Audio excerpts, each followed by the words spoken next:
I hope people tune into the grand opening because it's going to be a celebration, not just of the center opening, but of this community and the work of so many public servants, many of whom will be there to help make this country better.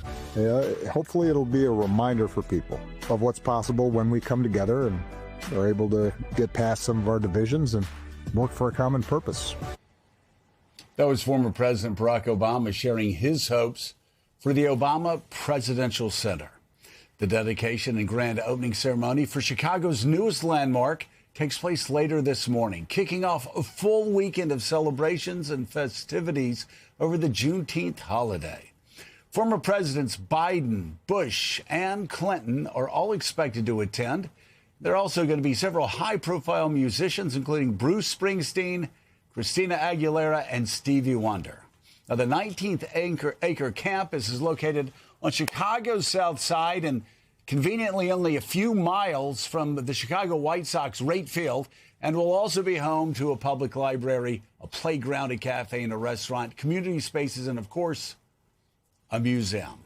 Let's bring in right now the CEO of the Obama Foundation, Valerie Jarrett. Valerie, congratulations. I know this is a day you've been looking forward to for a very long time. You got that right, Joe. Welcome to the opening of the Obama Presidential Center. You're going to hear the Roots Band rehearsing in a minute right behind me, and we just can't wait to welcome people, whether they came from across the street or around the world, to our celebration today. It's great. You know, Valerie, before we get into the remarkable center that you've helped oversee the development, the building of, and also the remarkable festivities that are going to go on today. It's just a joyful celebration. Republican and Democratic presidents coming together to celebrate what's best in America. We can't shy away from where we are right now. Donald Trump, we played a clip of the current president attacking Barack Obama's Obama deal, the Iran deal, which, of course, was far more stingy than what we've seen in the MOU right now, far more restrictive. I'm just curious your thoughts as you see all of this play out, and also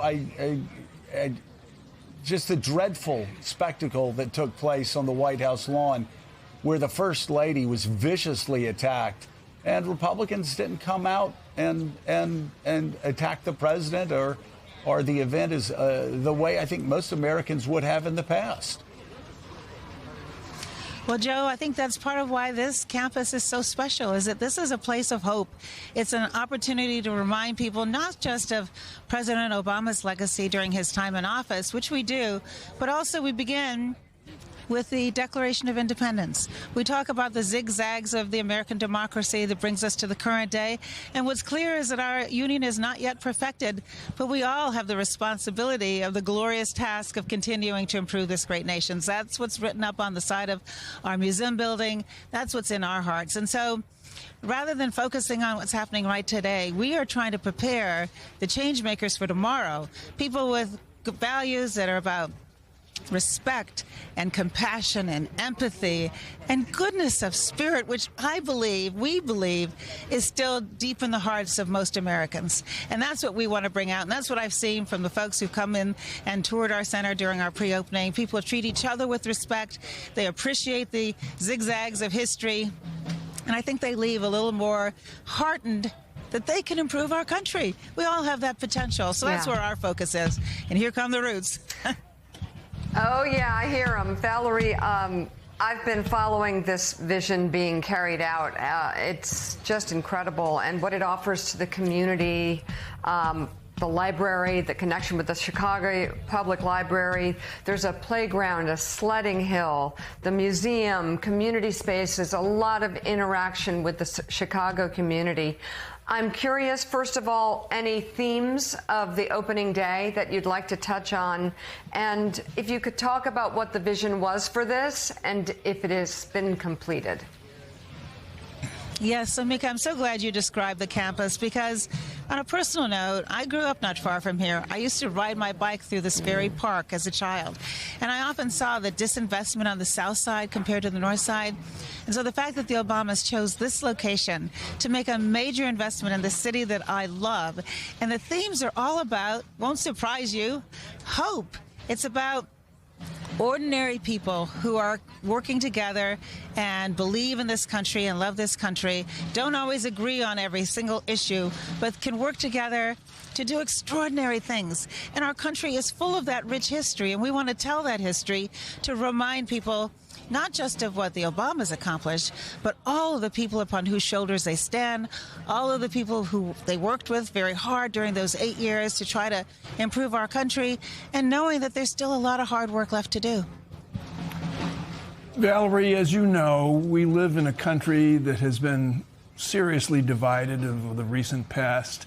Could you speak a little about the concept, the reality of 3 former presidents arriving today in Chicago to celebrate Barack Obama's library?